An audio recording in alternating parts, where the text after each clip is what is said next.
আল্লাহর বন্দেগান খেয়াল করবা, বিশেষ করিয়া যুবক ভাইয়ান 18-20 বছর পর্যন্ত আপনার বাবার দায়িত্বে আপনি আসলাম, বুঝছেন না খাস কি জিনিস তেমন বুঝছেন না, বাবাই খাবাইছেন ফালিছন, ফোড়াত আসলা বুঝছেন না, ফোড়া বাদ দিলাইছেন, বাইরা বিভিন্ন রাজ্যের মধ্যে বিভিন্ন সিটিত গেছেন, গিয়া রুজির উদ্দেশ্য গেছেন, রুজি করা বাইরে, কিন্তু দেহ ব্যবসায়ী মহিলা হল দেখবাই খবর পাইবা ইদিকে চক্ষু দিবা না, জীবন অন্ধকার হয়ে যাইব গিয়া। ডাক্তাররা রিচার্জ করিয়া দেখছেন এইডস রোগটা কোন জিনিসটা কি বেশিরভাগ হয়, বেশিরভাগ দেহ ব্যবসায়ী মহিলা হল যারা আছেন ইতার লাগে যে কোনো পুরুষ হলে বারবার পুরুষরা মিলিত হয়, যার ফলে এই ধরনের মহিলার কাছে একটা জার্ম জীবাণু পয়দা হয়ে যায়। এই মহিলার সঙ্গে যত পুরুষরা মিলিত হইবা এইডস রোগে আক্রান্তিত হইবার, যার এইডস হয়ে যায় এই পুরুষ কিন্তু আর বাঁচে না। মেঘালয় থাকি, চেন্নাই থাকি, বেঙ্গালুর থাকি বেমার লইয়া আইবা, সেও হইবা ডেঙ্গু হয়ে গেছে গিয়া, সেও হইবা ওই ধরনের খালা জ্বর হয়ে গেছে গিয়া, ট্রাইফয়েড হয়ে গেছে গিয়া। কিন্তু এইডস রোগ যখন ভাইরাস হয়ে যাইব কোনো ঔষধে কাজ দিত না, ডাক্তারে কইব তেমন কিচ্ছু পাইছি না, আসলে এইডসে আপনার আক্রমণ করে লাইছে। এর লাগে বেশিরভাগ এই ধরনের রোগে প্রায় যুবক হল মারা যান। যারা যুবক হল বুড়া বান্দা মহিলাদের কাছে গিয়ে জড়িত ইয়া মহিলাদের কাছে রাত্রি যাপন হয়, জানিয়া রাখবা এটার তাকে আমরা বাঁচিয়া থাকতাম, আমরা যুবক সমাজের বাইয়ান বাঁচিয়া থাক, আল্লাহ হেফাজত করক, আমিন।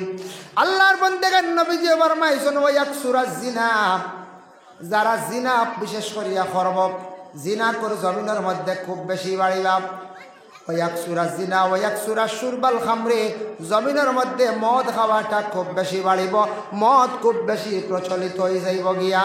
মদ খাওয়া হইল গিয়া আমরা লাগে বিলকুল খাওয়া হারাম। যে খরচি জাগইতা না মহফিলের সামনে দিয়ে একবার আস্তে আস্তে আপা, মদ খাওয়া আমরা লাগি খাওয়া হারাম। এর লাগি মদ সংক্ষেপে কই বিস্তারিত আলোচনা করলে সময় লাগবো, আমার হওয়া হয়েছে কিছু হারাম ব্যাপারে, ও মদরও মাহাতো আইসি। মদ এবং সুদ এবং পর্দা এটা মাতিতাম হারাম, সবটাও হারাম। গতিকে মদ দেখবা, মদ খাইলে মানুষের জীবন বরবাদ হইকেন আমরা জানি, যারা খাইত্রা এরা বরবাদির পথে গেছেন গিয়া।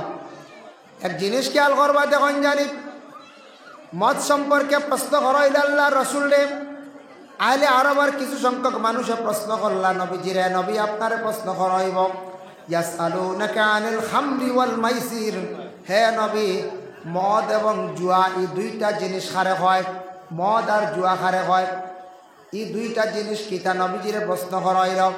আল্লাহর রসুলে উত্তর দিলা কোরআন তাকি কুল, ও নবী আপনি কইয়া দিও, ফিহিমা এই দুইটা ইসমুন কাবীরুন, যে দুইটার নাম লইছন এই দুইটা জিনিস হইল বড় ধরনের গুনাহ, যে গুনাহটা হইল গিয়া গুনায় কবিরা, মদ আর জুয়া হইল গিয়া গুনায় কবিরা। এর লাগি মদ খাওয়া হারাম, এক সময় হালাল আসলো, জুয়াও খেলা হারাম।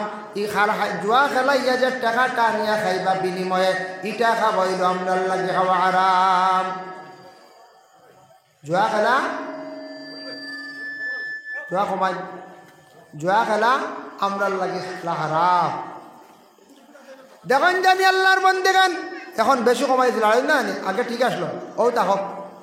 এই যে মদ এবং জুয়া যে দুইটা জিনিস, দেখুন জানি মদ খানেওয়ালার তিনটা আলামত পাইবা। একটা আলামত হইল মদ খানেওয়ালার চক্ষু লাল বর্ণ হয়ে যায়, মদ খানেওয়ালার মানে আলামত হইল চোখ পরিবর্তন হয়ে যায়, হয় না না। 2 নম্বর মদ খানেওয়ালা যে ব্যক্তি, মদ খানেওয়ালা ব্যক্তির আলামত পাইবা তার শরীরে হিলা ঢিলা করব। 3 নম্বর মধুরী ব্যক্তির জবান মান পাওয়া যায়, মদ খাওয়ার পরে তার জবান নষ্ট হয়ে যায়, আউরি বকাবকি করি। আমি 3টা উদাহরণ দিয়ে আমার তাকিয়া বাবা মদ খানেওয়ালার 3টা আলামত, 1 নম্বর শিয়াল, আর 2 নম্বরে বানর, আর 3 নম্বরে শুকর। দেখুন জানি শিয়ালে জেলা বুলকা বুলকি করে রায় রাস্তাঘাটে লুকালুকি করে, ওলা মদ খানেওয়ালা ব্যক্তি মদর বোতল যখন কিনলো, কিনার পরে তখন তার মাথায় কাজ করে, ডিমাকে কাজ করে, মানুষের সামনে খাইতো চায় না। বুধবাই খাইলে সরম, বুধবাই মানুষের সামনে খাইলে সরম, মদ খাইতো চায় না, লুকাইয়া খায়। শিয়ালে গেলা লুকালুকি করে, ওলা দেওয়ালের পিছনে বিভিন্ন জায়গায় আড়ালে গিয়া কিতা করে খাই নিল, বোতল খাইলায়। খাইয়া মদর বুথল খাইয়া বান্দরর লাগান ফালাওয়ালি আরম্ভ করলো। খাইয়ালে তো এনার্জি আইছিল, শক্তি পাওয়ার আইল, ও বান্দরর লাগান ফালানি শুরু করে দিল। আর যখন মদর এনার্জি শেষ, পাওয়ার শেষ হয়ে গেল, গিয়া শরীরটা অচেতন হয়ে যায়, কমজোর হয়ে যায়। এই সময় দেখবা শুকরর লাগান রাস্তার ডেইনগরের চাষিত ফালঙ্গ পড়িয়া রইল। শুকর ডেজেলা দেখলে মানুষের জীবনে বড় অবহেলা করে, ঘৃণা করে। ঠিক তদ্রুপ এইভাবে মদ খানেওয়ালা ব্যক্তির মানুষের জীবনে বড় ঘৃণা করে। এতে মুসলমান হোক, অমুসলমান হোক, সনাতন ধর্মের হোক, খ্রিস্টান ধর্মের হোক, শিখ ধর্মের হোক, মধুরি যারা আসন মানছে দেখলে হাসি ঠাট্টা করে। আর মদ খানেওয়ালারে ইহা তককে মহিলা হলে পছন্দ করেন না। কোনো ফ্যামিলির যদি কোনো স্বামী যদি মদ খাওয়া শিখিলায়, স্ত্রীর জীবনে সুখ শান্তি থাকে না। মদ খানেওয়ালা ব্যক্তি গড় স্ত্রীর উপরে এত বেশি অত্যাচার চালান, অন্যায় করিয়া থাকুন। এর লাগি মধুরির সম্মান জমিনও বিলকুল নাই। বাইরের টাকা আছে, বালা জুস কিনিয়া খাও, বালা জুস কিনিয়া খাও, শরীরের উপকার। ফল কিনিয়া খাও, খাইতা না। এই যে বাদ বানি উঠেন খাইতায়, বুঝরা তুমি দেন সামান্য উপকার, সামরিক উপকার আছে বুঝরায়, কিন্তু চিরস্থায়ী কোনো উপকার নাই, ফায়দা নাই। বালা বালা জুস কিনিয়া খাও, বালা বালা ফলমূল কিনিয়া খাও, তোমার জন্য উপকার। মধুরির ইজ্জত কোনা কারণ নাই। বাজারে গেলে মধুরি দেখলে মানুষে ঘৃণা করে, কইবা হওয়াইছি, হই না। কোনো মানুষে খাইয়ালে মাথায় ঘুরে মানুষে কই খাই লিছে রে, খাই লিছে, মাত্রা বেশি খাই লিছে, হই না। হ্যাঁ, মধুরি গ্রামও আইলে মানুষে কইবা আমরা গাঁর ও অমুকর মধুরিও গুনি, হইনি না না হয়। কুটুম বাড়ি গেলে কইবা অবা কুটুম আইছে অমুকর মধুরিও গুয়াইছি, এগুলো একটু আগলাইয়া রাখে, বিয়া বাড়িতে হল খামা লাগাইও না, মানছে বাদে খারাপ পাইবা। কুটুম বাড়ি গেলেও তারে মধুরি জেলা কুকুর বাড়ির থাকি বাহির হওয়ার পরে কুকুরের জেলা মানছে দেখিয়ালে দূর হয়। কোনো দরজার পিছন দিকে যায় যদি মা বইনকলে পিছ দুয়ারে বাহির হইয়া কইবা কুকুর দেখলে কইবা দূর। উঠান বাই দৌড় দিছে মানছে এখন দূর, বাজারও দেখলে মানছে এখন দূর, রাস্তার দেখলে এখন দূর। ঠিক তদ্রুপ মধুরি হকলে যাদুর মদ খাওয়া শিখিলাই, মানছে দেখলে এখন বলে মধুরি আইছে নি, অমুকর হুয়া মধুরি। বাজারে গেলে কইবা মধুরি, গ্রাম গেলে কইবা মধুরি, কুটুম বাড়ি গেলে মধুরি। এর লাগি খুব যাচাই করিয়া চিন্তা করিয়া মদ খানেওয়ালা দেখলে সেও কোনোদিন কেউ মেয়ে বিবাহ দিও না। এরারে এইভাবে কি করবা, এরারে বিশেষ করিয়া সারায় পরেজ করবা, তখন মদ খাওয়া হয়তো দেশটাকে উঠিব ছাড়ব। শরীয়তের হুকুম হইল, শরীয়তর মাসলাত যায়ার হুকুম হইল, কোনো পুরুষে মদ যদি খায় বা মহিলা যদি খায়, প্রমাণ হইল তিনজন দেখনেওয়ালা হইতা সাক্ষী, তিনজনে যদি 6টা চৌকে সাক্ষী দিলেন বলে আমরা দেখছি মদ খাইতে, শরীয়তর হুকুম হইল মধুরিরে 80 ডান্ডা দিতাম। 80টা দূর রইত, 80টা দূর রইত। এর লাগি মধুরির ব্যবহারটা বড় খারাপ। মদ খাওয়ার পরে কোনো তার মাথায় কাজ করে না। চাচার লাগি দেখবা দুর্ব্যবহার করে, মেসাবর লাগি দুর্ব্যবহার করে, গ্রামের মানুষের লাগি দুর্ব্যবহার করে, গড়ে যাওয়ার পরে আপন স্ত্রীর লাগি দুর্ব্যবহার করে, তখন সে বুঝতে পারে না। নিজের মাল লাগি ব্যবহার কি করতো বুঝতে পারে না, বাবার লাগি কি ব্যবহার করতো সে বুঝতে পারে না। মদ খাওয়ার পরে সম্মান হারাইল, দুনিয়ার জমিন ইজ্জত তো বিলকুল হারাই লাইল, ডিমাকে কাজ করে না। আর মদ খানেওয়ালা বেশিরভাগ খাইতে খাইতে লিভারটা কন্ডেম হয়ে যায়। এরা বেশিরভাগ লিভার ক্যান্সার হইয়া কম বয়স বুড়ো হইয়া দেখবায় মারা যাইতরা। বয়স মাত্র হয়েছে 40, আর আপনি চাইলে অনুভব করবা মনে হয় 60 বছর হয়ে গেছে গিয়া। মদে মানুষের খাইলায় কম দিনে মানুষ জমিন থাকি বিদায় হয়, আর মধুরিরে মানুষে ঘৃণা করিয়া বেশ জনজাত মানুষ যাই না। ওরে আল্লাহর বন্দেগান, আল্লাহ তোমারে সম্মানী দুনিয়ার জমিনের মধ্যে বানাইলা, তুমি বড় সম্মানী। মরণের পরে তোমারে মানুষ এত সম্মান করিয়া সুন্দর করিয়া গোসল দেওয়ায়, সুন্দর করিয়া কাপড় পরিধান করাইয়া তোমারে মানুষে কবরস্থ করন। মধুরির মানুষে মরার পরে খালি ঘৃণা করন। আমরা এরিয়ার থাকি এলাকার থাকি একজন মধুরি বিদায় হয়েছি, হইনি না না। আল্লাহ হেফাজত করো। ইলা যদি সব খানেওয়ালা থাক, ইয়া আল্লাহ আল্লাহ হেফাজত করতাম, আমরা এটা জিনিস মুখ করতাম না, খাওয়ার যেতাম না। ওয়াকসুরা শুরবাল খামরি ওয়াকিল্লুর রিজাল, নবীজি কইছেন কিয়ামতের আগে খুব বেশি জমিনের মধ্যে সন্তান কম বা পুরুষ কমে যাইবা, মানে ছেলে সন্তানের জন্ম কম হইব। ওয়াকসুরান নিসা, মহিলাদের মানে সংখ্যা দিনে দিনে খালি বাড়িব। হাত্তা ইয়াকুনা লি 50 ইমরাতাল খাইয়ুমুল ওয়াহিদ। নবী যে ফরমান ইহা তককে ওলা বাড়িবা মহিলা হল একজন পুরুষের জন্য 50 জন মহিলার মোকাবিলা হইবা। একজন পুরুষের মোকাবিলা 50 জন হইবা মানে পুরুষ দিনে দিনে ওলা কম বা মেয়েরা অত বাড়তে বাড়তে বিবাহর দেওয়া জায়গা পাইতা নাই। হিসাব করলে এক ফুয়ার বাটো 50 মহিলা হইবা। এটা হইল যে আলামতে কিয়ামত, কিয়ামতের আগে দেখা যাবে। নবীজি একদিন নসিহত করলাম عن علي رضي الله تعالى عنه أن رسول الله صلى الله عليه وسلم حضرت علي تکی بڑھنیت نبی علی رخیلہ قال یا علی و علی ثلاث لا تؤخرها সাউন্ড বক্স খেয়ে আওয়ার্ড দিবা না ওর সামনে খেয়ে বইছিল ثلاث لا تؤخرها তুমি তো তিন কাম দেরি করিও না। এক নম্বর হইল গিয়া আল্লাহর রাসূল ফরমান আসসালাতু ইজা আতাত নমাজের যখন সময় হয়ে যাইব তুমি তো নমাজ রে কি করিও না দেরি আর করিও না। সময় মতো নমাজটারে তুমি তো আদায় করিলাইও, নমাজ রে অবহেলা করিয়া তুমি তো দেরি করিও না। নবী যে ফরমাইছেন নমাজের ওয়াক্ত হয়ে গেছে জলদি করে নমাজ পড়িলাও।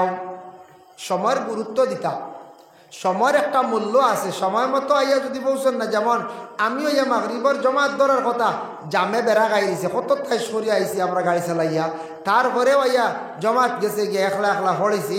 কিন্তু সময়ের একটা গুরুত্ব না দিলে আজকের ওই মহফিলের যদি সময় নির্ধারিত করা হয়েছে সময়ের গুরুত্ব দিন না মহফিল হইব নি? জি না। ফলে আমি যদি সময় মতো বসতাম না তে তো আবো রইল মাইক কিমান খালি বলা প্যান্ডেল খালি আল্লাহ সব জিনিসের সময় সময় মতো।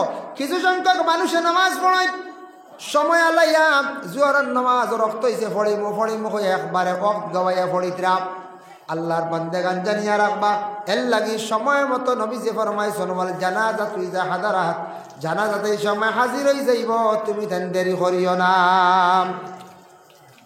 ওয়াল আইয়ামা ইজা ওয়াজাদতা লাহা কুফুয়ান 3 নম্বর নবী যে ফরমাইছেন বলে যখন ছেলে মেয়ে উপযুক্ত হয়ে যাইবা তাদের তুমি তেন বিবাহ দিলাইও দেরি করিও না। ছেলে মেয়ে উপযুক্ত হয়ে গেলাম, ছেলে সন্তান যারা আছেন উপযুক্ত হয়ে গেলা। ছেলে সন্তান মেয়ে সন্তান কোন সময়ে বালিগ হয়? বলে মেয়ে সন্তান 14 থেকে 15 বছর বয়সে বালিগ হয়ে যায় গিয়া, আর ছেলে সন্তান 15 থেকে 16 বছর বয়সে সে বালিগ হয়ে যায়। এর লাগি আল্লাহর বান্দেগান নবী যে ফরমাইছেন বালিগ হওয়ার সাথে সাথে আপনার ছেলে সন্তান মেয়ে সন্তান ওগুলোর উপযুক্ত হওয়ার সাথে সাথে বিবাহ দিলাইও। এখন কাছেন বালিগ কইছেন নবী যে উপযুক্ত হওয়ার লগে লগে, কিন্তু আমাদের ভারতবর্ষে যে আইন যেটা আছে বিশেষ করে আসাম রাজ্যে 18 বছর পূর্ণ না হইলে মেয়ে সন্তান বিবাহ দেওয়া যায় না।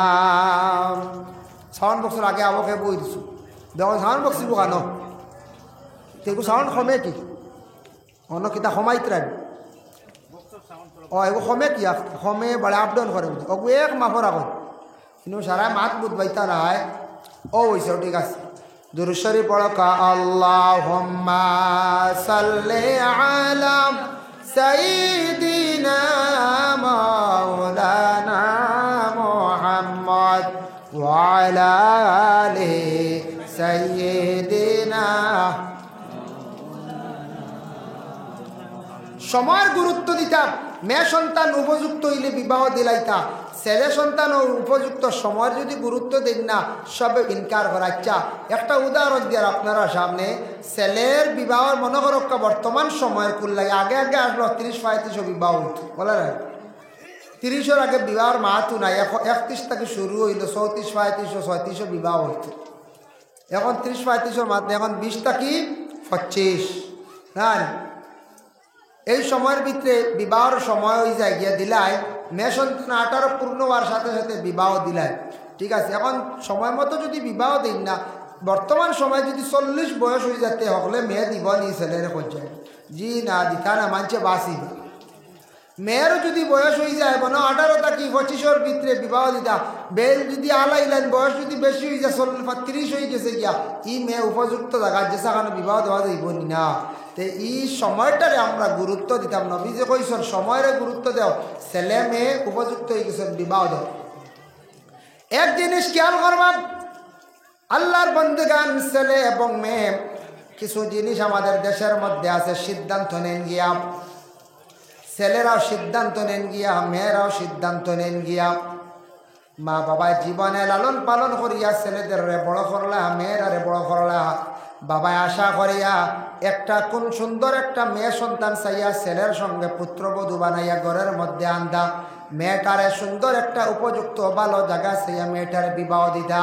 মা বাবার একটা জীবনে আশা আছে, ছেলেটারে লালন পালন করিয়া বড় করছন, এই ছেলেটারে ভালো একটা জায়গায় বিবাহ দিতা, মেয়েটারে ভালো জায়গায় বিবাহ দিতা। আমরা দেশের মধ্যে কিছু কিছু জায়গা ছেলেরা যেমনে বড় হইলা, ছেলেরা কি করন, সিদ্ধান্ত নিজে লইলা, নিজে পছন্দ করিয়া রেডি হয়ে যান, বাবার আর খোঁজ করা লাগের না। হ্যাঁ বাবা তো পারো, এখন ফুয়া চাই দিছে, রেডি হয়ে গেছে, কিতা করবো, আনিয়া দেওয়া লাগবো, না দিলে ইলা কেউ 20 খাই না, কেউ 500 লাগিছে রোলার ইলা সিদ্ধান্ত লইলা। কেউ আছে লাগাবাড়ি এখন চাইয়া বই দিলা, বাপে কইলা না রে ভাই ইনু বেয়ালা করতাম না, ফুয়া এখন লাগবো আনলেও মরিচ দিয়ার গলার জোর দিয়া বাদে অভারও কই আনা লাগে। কিন্তু নিজে নিজে ই ব্যাপারে সিদ্ধান্তটা না নেওয়া বালা। কারণবশত যদি দেখা যায় কোনো ক্ষেত্রে গিয়া বিশেষ কারণবশত আপনার পছন্দ হয়ে গেছে, তখন মা বাবা এটাও মানিয়া নি থাকে। যদি কারণবশত কোনো ছেলে আর মেয়ে জীবনে তারা আর সম্পর্ক হয়ে গেছে, মানিয়া নিতা গিয়া বেশি যদি সম্পর্ক হয়ে যায়, মানিয়া নিতা গিয়া আর পরিবার ভাঙ্গিতা না, ছেলের জীবন নষ্ট করা যেত না। যদি বেশি জিদ করিয়া বাঙ্গাত লাগুন, ছেলের লাইফ নষ্ট হইব, আখটা ভাস লাগিতে পারে, বিষ খাই দিতে পারে, মেয়ে নষ্ট হয়ে দিতে পারে। আর নতুবা এটা আগর মাত কইয়ার সিদ্ধান্তটা নিজে না নেওয়া বালা। মা বাবা লালন পালন করিয়া বড় করছেন, আপনারে উপযুক্ত জায়গা সে বিবাহ দিবা। দেখেন আল্লাহর বান্দেগান, পর্দা এক জিনিস দেখেন, ও প্যান্ডেল যেটা আছে অত সুন্দর করিয়া প্যান্ডেলটা তৈয়ার করা হয়েছে, উপর দিকে স্কিন লাগাইল আছে, তেরফাল আছে, সাইড দিকে স্কিন লাগাইল আছে, সুন্দর করিয়া আপনার প্যান্ডেলটা তৈয়ার করছ, সুন্দর লাগে। যত বেশি ডাকিবা তত বেশি মহফিলের সুন্দর। আর ঠিক তেমনিভাবে পর্দা হন, আব্রু হন। আপনার আমার জিন্দগির মধ্যে ডাহার হুকুম আছে, পর্দার হুকুম আছে। মানুষে যদি বিলকুল যদি পর্দা করে না, তাহলে মানুষ একবার নির্লজ্জা বেহায়া মানুষ হয়ে যায় গিয়া, এই মানুষ গুনার দিকে মানুষ অগ্রসর হয়ে যায়। সব জিনিসের পর্দা আছে, দুনিয়ারও পর্দা আছে। আল্লাহ আসমানে বানাইছে, জমিন বানাইছে, আসমান দিছে আল্লাহ। আসমান না থাকলে কি থাকলে অনেক হইতাম পারি আর না। আল্লাহ দুনিয়ার সৃষ্টি করছে, তার একটা সৌন্দর্যের পর্দা রাখছি। গাছ আল্লাহ সৃষ্টি করছে, গাছর পর্দা আছে। যে গাছর ফাত্তা নাই, গাছও সুন্দর মানছে, গাছরে দে না। যে গাছের চামড়া নাই, গাছের কোনো মূল্য নাই। গাছর যদি সাল বালাইয়া গাছ যদি এরকম দেখবাই, গাছটা আপনার দাম কমে গেছে, গাছরে মানুষে বেশি আর চায় না। গাছর যদি ফাতা থাকে না, গাছর কোনো সৌন্দর্য থাকে না। এর লাগে গাছর পর্দা আছে বাবা, গরুর পর্দা আছে, ছাগলের পর্দা আছে। তার শরীরের রুম যেটা, এটা তার লাগে লগিয়া পর্দা। রুম যদি নাই, ছাগলেগু বাজারও নেই জানি চামড়া বার করিয়া আপনি বিকিব লিখবো হঞ্চাই কবা, ইয়া আল্লাহ হানো ফুকে দরটা টাকিয়ে দরডাগুলো ইয়া আছে। মুরুগে গু চুলাইয়া একদিন লইয়া যান জানি বাজারত গিয়া বইন জানি মানছে আগে বীর বান্ধিবা। কবা এগু খান তো কি আপনি কোন জানি অস্ট্রেলিয়া ইকানো মানতা নাই।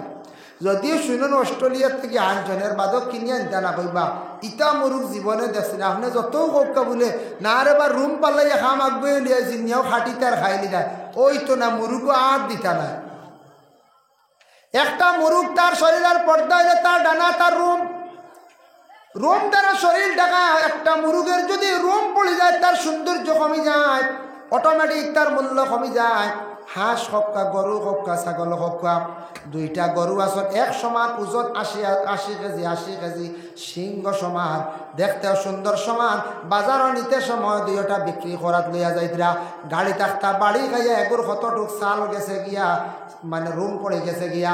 দেখবাই লগরটা বিকিব বালা রয়েছে, আইবদার হয়েছে না, ইটা বিকিব দেখবা 55,000, আর ইগুর দাম হয়ে গেছে গিয়া 52,000।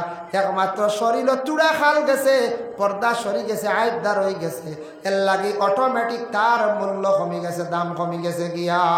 এর লাগি আমরা প্রত্যেকের পর্দার হুকুম আইছে। পর্দা প্রত্যেক মুসলমান পুরুষ এবং নারীদের জন্য হইল গিয়া ফরজ। মানুষে যদি পর্দা করে না তাহলে মানুষ বেহায়া হয়ে যায়, আর হায়া শরম উঠি গেলে মানুষ গুনার কাজের মধ্যে লিপ্ত হয়ে যায় গিয়া। পর্দা কইতে খালি আপনার আমার ঘরের মধ্যে জানালা পর্দা লাগানি তা শেষ নাই, পর্দার বহুত হুকুম আছে বাবা, আমি সামান্য আলোচনা করি। আর ঘরের মধ্যে জানালা পর্দা, এটাও পর্দা। বাড়ির মধ্যে বাড়ি আড়াল দেওয়া, এটাও পর্দা। আর নিজের দেহরে ডাকিয়া রাখা, এটাও পর্দা। এর জন্য বিশেষ করে আল্লাহর বন্দেগান সব থাকি বড় পর্দা দুইটা, 1 নম্বর জবান আর 2 নম্বর ইয়া থাকছে গিয়া চক্ষু। এই দুইটা পর্দা যদি ঠিক করিলে এই জীবনের মধ্যে মানুষ বড় ধরনের গুনায় কখনো সে যাইতে পারত না। 1 নম্বর হইল গিয়া মুখর পর্দা। মুখ দিয়া মাতি মাতি মানুষ যেই সময় বেহায়ামি মাত আরম্ভ করে, অটোমেটিক সে গুনার কাজ করতে পারবো, মাতিতে পারবো। যেই সময় চক্ষুর দ্বারা দেখি দেখি মানুষের শরম উঠি যাইব, তখন হে বুড়া কাজের মধ্যে যাইব গিয়া। এর লাগি মুখ আর চক্ষুরে হেফাজত প্রথমে যদি সে করিলায়, তখন মানুষ অটোমেটিক পর্দা করিলেইল সে গুনার থাকি বাঁচি যায়। চকুর পর্দা সবথেকে বড় না নিখোঁজ যায়। চকুত শরম যদি থাকে মানুষ গুনার দিকে যাইতে পারতো নাই। মুখও যদি পর্দা থাকে যেটা মারতে পারতো নাই। আর মুখর যদি পর্দা ছাড়ি দে, চকুর পর্দা ছাড়ি দে, যেটা মনকে মাতিব, যেটা মনকে চোখ দি করতে পারবো, ও মানুষ গুনায় লিপ্ত হয়ে যাবে। সব থেকে বড় পর্দা হইল গিয়া চক্ষুর পর্দা এবং জবানের পর্দা। আল্লাহ কোরআন ঘোষণা করছেন, قل للمؤمنين يغضوا من أبصارهم ويحفظوا فروجهم। পুরুষ বিশেষ করে পুরুষদের রেখা হয়েছে, বিশেষ করে আমরা পুরুষ লোক যারা পুরুষদের রেখা হয়েছে কুল্লিল মুমিনিনা, ও আমার নবী আপনি মুমিন বন্দাদের জানাইয়া দাও। আল্লাহ জায়গা কইছেন মুমিন বন্দাদের জানাইয়া দাও মুমিনিনা ইয়াগুদ্দু মিন আবসারিহিম, তাদের চক্ষু যেটা আছে ওটার নিচের দিকে দাবাইয়া রাখতো। চোখ দিয়া একবার মহিলার দিকে তাকাইলে গুনাহ নাই। আলিম সাবে সাবকা, হাফিজ সাবে সাবকা, মাস্টারে সাবকা, মুরব্বী সাবকা, বাজার যাইতে সময় রাস্তাঘাটে মহিলার দিকে একবার দৃষ্টি পড়ছে গুনাহ নাই।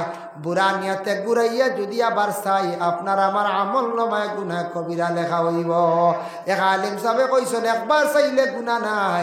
ইকান শুনিয়া এক যুবক এক মহিলার দিকে যেমনে ছাইয়া রইছি, আর একজনে ছাইয়া কইল রবা তুমি ছাইয়া বই দিলে অত বেলাই নিতা কারণ কিনা কৈছে না। আলিম সাহেব কৈছেন একবার চাইলে গুণা নাই, আমি বই দিছি ডাইরেক্ট চোখ মারিয়া, কারণ ঘুরাইলে তো বাদে, আর একবার ঘুরাইলে গুণাগার, আমি ডাইরেক্ট ফিট করে তুই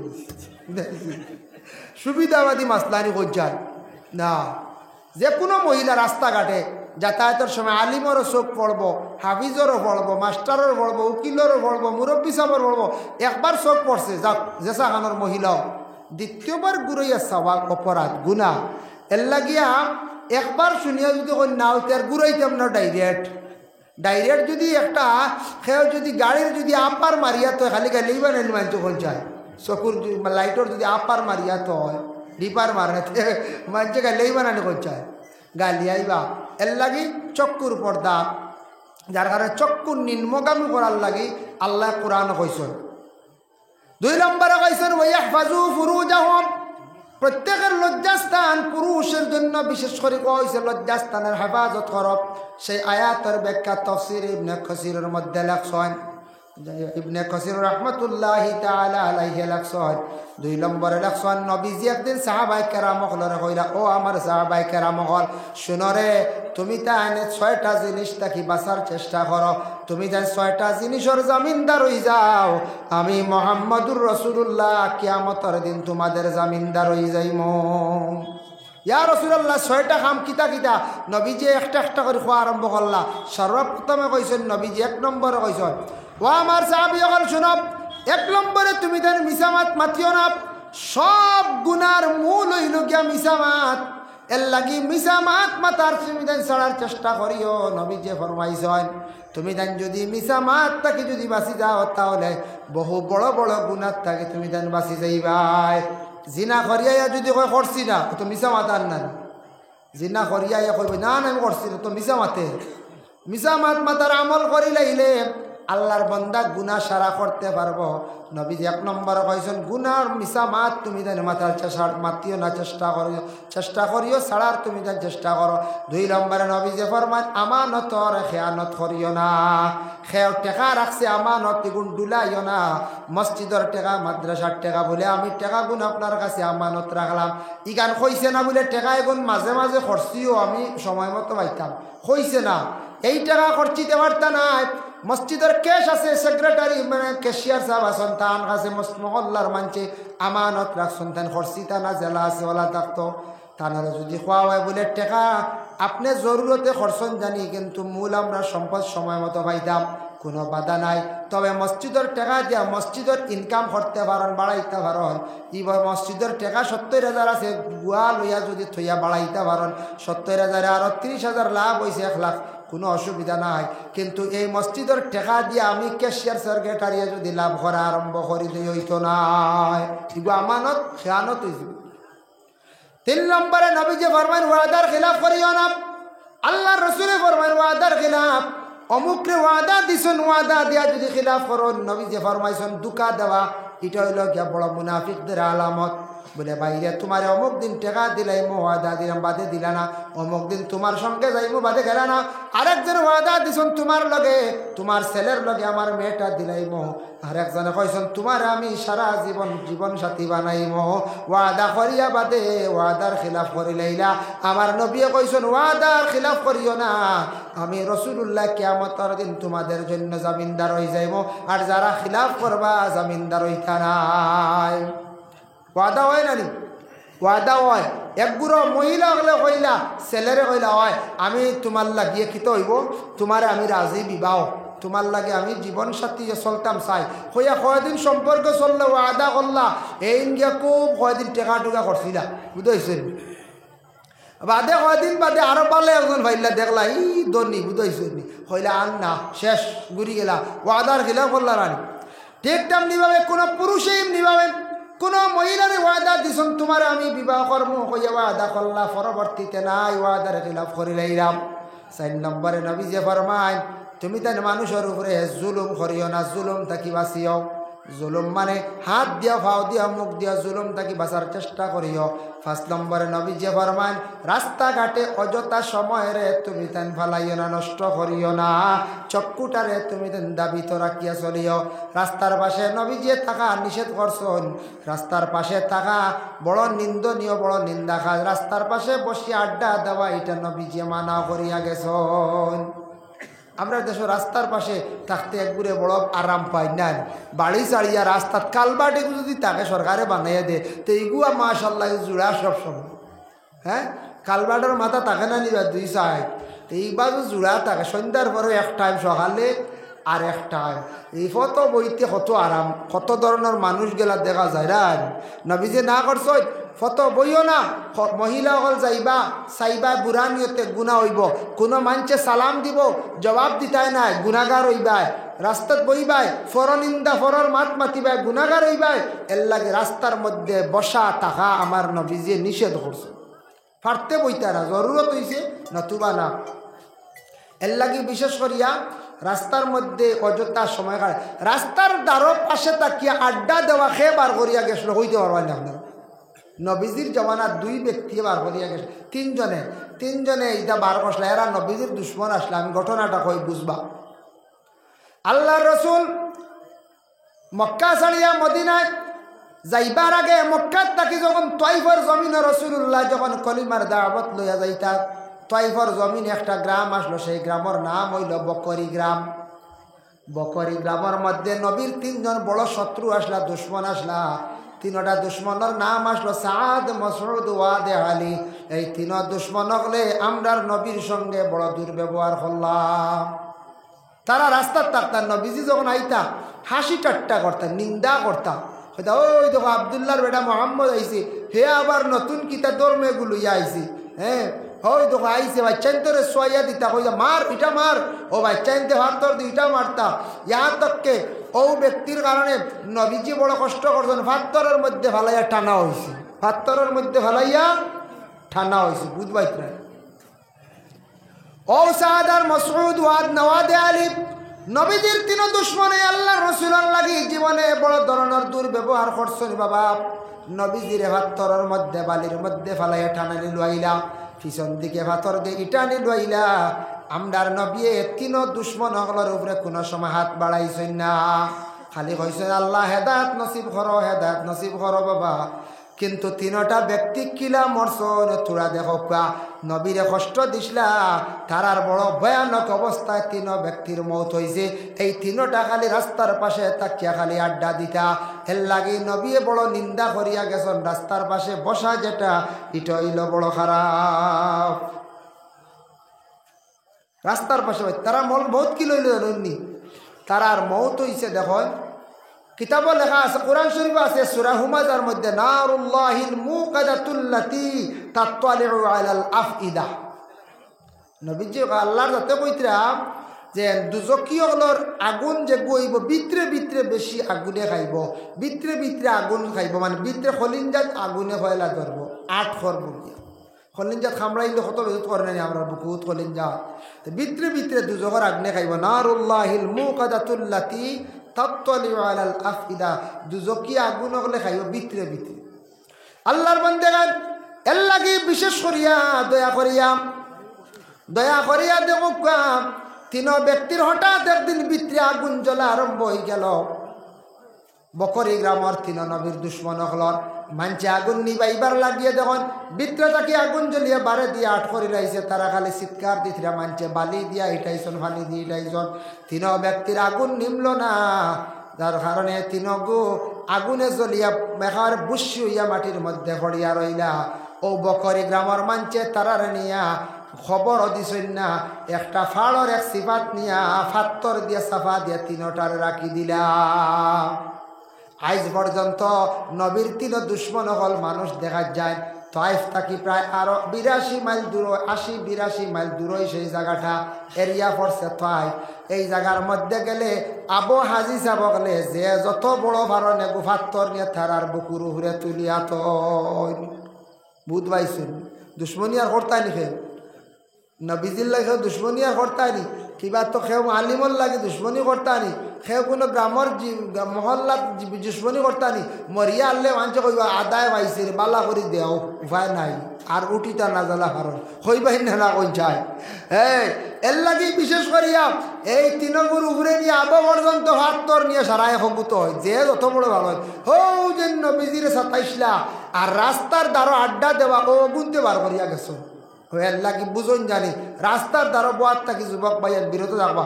6 নম্বরে নবীজি ফরমাইছেন যার জাড়ি লজ্জাস্থানের তুমি তাই যদি হেফাজত করি দাও, আমি মুহাম্মদুর রাসূলুল্লাহ সাল্লাল্লাহু আলাইহি ওয়াসাল্লাম তোমাদের কিয়ামতের দিন জামিনদার হইব, আমি রাসূলুল্লাহ সুপারিশ করব। এর কারণে 6টা নসিহত আপনাদের সম্মুখে আমি উপস্থাপন করলাম। তাই আল্লাহর বান্দেগানের জন্য দয়া করি আল্লাহকে ওয়াস্তে আমরা ফসরা ভালো পর্দা হইত, পায়খানা ঘর যেখান আছে ওখানেও বিশেষ করিয়া কিত হইত বলে পর্দা হইত। কিছু কিছু জায়গা যে পায়খানা ঘর যেখান আছে যেখান বানানি হয়েছে এইখান কোনো কোনো জায়গা আমরা মানুষের দেশে চাল দেই না, উপরে দেয়নি না। ইয়া আল্লাহ সকলটা ভারণ এমনি চিনা আনিয়া খাইতাও ভারণ, খানিত বড় গরম আর ইনু চাল দেওয়া যায় না বুঝাইছিল। জিকাই কইবা এইটা সারাটি বড় মাছ দিয়েছিল, চিনাও আনিয়া খাইছেন। কিন্তু শরীয়তর কিছু আহকাম বিধান আছে, পর্দার হুকুম আইছে। আপনার ফসরা ভালো গেছেন যে যতটুকু আপনার সত্রে আওরত কুলো হয়েছে, পায়খানাত গেলে সত্রে আওরতর অংশ বেশি বাহির হয়, এর লাগি কেন ফসরা পায়খানা করো চাল থাকতো, চাল নাই। মেঘর দিন গেলে শরীরের ফাঁক করিবার লাইন আছে, জি না ফাঁকরিবার লাই নাই। এর লাগি ইকান ফসরা পায়খানা 2টা জায়গা আমরা প্রত্যেক মুসলমানের বাড়ি ফাক্কা দি পারছি না, বাঁশ দিও বালা কোনো লাইন এখানে পয় পরিষ্কার থাকতো, নিজে পয়লা পাক না হইলে আল্লাহর ইবাদত বন্দেগী করতা কিনা ইগনান পয় পরিষ্কার হইতে। আমরা ইবাদি খোঁজ খবরও নাই, আউরি চলে বাগুড়া দি বেরিয়া থই দিছি না আনি, বাগুড়া দি বেরোয় না সুন্দর করে বেরিয়া থই না, একটা হালত তো পালা থাকতো, এখানোর চাল থাকতো, এখানোর চালের খবরও নাই। আমরা এই ব্যাপারে চিন্তাও করি না, যার কারণে আমরা তো মুসলমান, আমরার মধ্যে মুসলমানটা পুরা থাকতো। এর কারণে বাগুড়া কইতে মনে হয়েছে, বাগুড়া দিয়ে তো বিশেষ করিয়া বাড়ি আউটাও দেওয়া যায় না, টাকা পয়সা নাই, গাডওয়াল দিতাম পারছি না, বিভিন্ন তরজা বাগুড়া দিয়ে দেওয়া যায়। কিছু বাড়ি দিয়ে আমরা আওয়ার দিতাম, মুসলমানের বাড়ি হলো একটা চিহ্ন থাকতো, ফুসকুরুনির বারো এখানে হাম্মামখানা থাকতো, হ্যাঁ ইংলিশে বাথরুম কোয়া হয় থাকতো, এটা আমরার মধ্যে থাকতো, আমরা এগুলো আদায় করতাম। মা বোন ওগুলোর দোষ নাই, যদি কোনো মহিলা খোলা ময়দানে কাপড় পরিবর্তন করেন, অন্য পুরুষে যদি দেখে দৃষ্টি পড়ে বা মহিলার গুণা ই গুনার বাগি হইবা বেশি, তাই গার্জেন যেন স্বামী যেই আসল এর লাগে ইটা দায়িত্ব হইল কি আমরার মহিলাগুলোর পর্দার হালতে রাখা দায়িত্ব কার বলে গার্জেন তার স্বামী। আল্লাহর বান্দাগণ এর লাগে বিশেষ করিয়া দেখো স্বামী এবং স্ত্রী উভয় যে দুইজন আছেন, স্বামী স্ত্রীর কিছু দায়িত্ব আছে জীবনে, ওরা দুইটা দায়িত্বগুলা ওরা বিশেষ করিয়া আদায় করিয়া যাইতাম। এই দায়িত্বগুলা কিতা করতাম? আদায় করতাম। স্বামী স্ত্রীর কিছু দায়িত্ব আছে, কি দায়িত্ব আছে বলে স্বামী ঘর স্ত্রীর দায়িত্ব আদায় করতা, স্ত্রী স্বামীর দায়িত্ব আদায় করতা। স্বামী ঘর স্ত্রীরে মায়া করিয়া রাখতা, মায়া যদি করেন না ফরর মেয়ে ঘরের মধ্যে আসছেন, মেয়েটা যদি স্বামীর বাড়ি যদি কোনো মায়া পায় না, স্বামীর বাড়ি জীবনটা কাটাইতে পারত না, এর লাগি স্বামী ঘর স্ত্রীরে আদর করিয়া মায়া করিয়া রাখার চেষ্টা করতা। ঘরে যদি শ্বশুরে যদি কিছু যন্ত্রণা দেন, ননন্দে যদিও দেন, বাসুরে যদিও দেন, যত সাতাক কানা কেন মেয়েটা যদি স্বামীর কাছে যদি সুখ পাইলা শান্তি পাইলায়, স্বামীর দোয়ার কোনোদিন ছাড়িয়া যাইত নাই। আর যেদিন স্বামীর কাছে দুঃখ পাইলাইব জানিয়া রাখবা, কইব যে জায়গা সুখ শান্তি পাইতাম ই জায়গাত আমার কোনো সুখ শান্তি নাই, ই জায়গা ছাড়িয়া যাইব গিয়া। স্বামীর বাড়ি ছাড়িয়া বাবার বাড়ি যাইতে মহিলায় কোনো ভয় করত নাই। মহিলার সম্পর্কে কইছে, স্বামীরে কোয়া হয়েছে তোমার ঘরে স্ত্রীর উপরে কিছু দায়িত্ব আছে, তুমি তাই যদি মহিলাদের কাছে যদি বালা একটা গুণ যদি দেখতে পারো, তাহলে মহিলার তুমি তাই মারিও না। দুইটা গুণ যদি বালা পাইলাও, এক নম্বর গুণ হইল তোমার কোনো মহিলার বিশেষ করিয়া তোমার স্ত্রীর যদি দেখো আমানত খেয়ানত করেন না, জানিয়া রাখবা সেই মহিলার মধ্যে বালা একটা গুণ আছে। দুই নম্বরে গরস্থিয়ে যদি পর্দার হালতে যদি থাকেন, স্বামীর অসাক্ষাতে বেপর্দা হিসাবে চলেন না, জানিয়া রাখিও আপনার স্ত্রীর বালা একটা গুণ আছে। এই ধরনের মহিলাগুলোর লগে তুমি তেন দুর্ব্যবহার করিও না। এর লাগি স্বামী ওগুলোর কইছি, স্ত্রী ঠিক তদ্রুপ তেমনিভাবে স্বামী যেই নাচন, স্বামীর সেবা যত্ন কর্তা, স্বামীর হুকুম মুআফিক চলতা, স্বামীর সম্পদ নিজ মন করিয়া ছাইয়া রাখতা, আমানত রেতেন খেয়ানত করতা না। গর স্ত্রী হকলে স্বামীর নাম ধরিয়া ডাকা যাই যাচ্ছি কইবা ইয়া আল্লাহ আরেকটাই কেদ লাইতেন। গর স্ত্রী মাসলা, গর স্ত্রী স্বামীর নাম ধরা যাই যাচ্ছে, প্রয়োজনে ধরতা, এটা আম রেওয়াজ করতা না, আম তৌরে ডাকিতা না। এখন ডাক্তারে জিকাইল আপনার স্বামীর নাম কিতা, নাম কইতা নেন কইতা পারার, কোনো মানুষ জিকাইল আপনার বাড়ির গার্জিয়ানটার মালিকের নাম কিতা, কইতা পারার জরুরতে নাম কইতা। এর লাগিয়ে যদি নাম কই না, যদি কিছু ইলাও আছে শুনছি, খবরে প্রকাশ শুনছি, এক ভদ্র লোকের নাম আসলো ইয়াসিন। ইয়াসিন নাম থাকে না লোকন চায়, ইয়াসিন থাকে না, মনে কিছু আনবা না, ইলা এক ভদ্র লোকের নাম আসলো ইয়াসিন। তানগর স্ত্রী আইসন আবার স্বামীর বাড়ি আসিয়া শুনলা তার স্বামীর নাম হইল ইয়াসিন, তাই না ইয়াসিন পড়া বাদ দিলাইছেন, তাই ডাইরেক্ট কয় বিসমিল্লাহির রহমানির রহিম ওয়াল কুরআনিল হাকিম। বুঝাইছেন ওলা স্বামী ভক্ত মহিলা কোরআন শরীফের হরফ ছাড়াই দিলা, যে সূরার আরম্ভ হইল ইয়াসিন। এখন স্বামীর নাম ইয়াসিন হইল কোরআনের হরফ ছাড়াইতানি, কোরআনের অংশ ছাড়াইতানি, জি না, প্রয়োজনে নাম ধরো, কাম ধরো না। স্বামী ঘর স্ত্রীর নাম ধরি ডাকা জায়েজ আছে, কোনো বাধা নাই, তবে না ডাকা বালা, ইখতিয়াতান সম্মানার্থে নাম না ডাকা বালা। কারণ সন্তান ভাইয়া আসো, স্বামী সন্তানের সামনে ঘরের বিবিরে কোনোদিন মারিয়া দুইজন লজ্জিত হইতা না, সন্তানে দেখব সরম বলে বাবা আবার মারে মারডা, নিশ্চয় মার কিতা দোষ।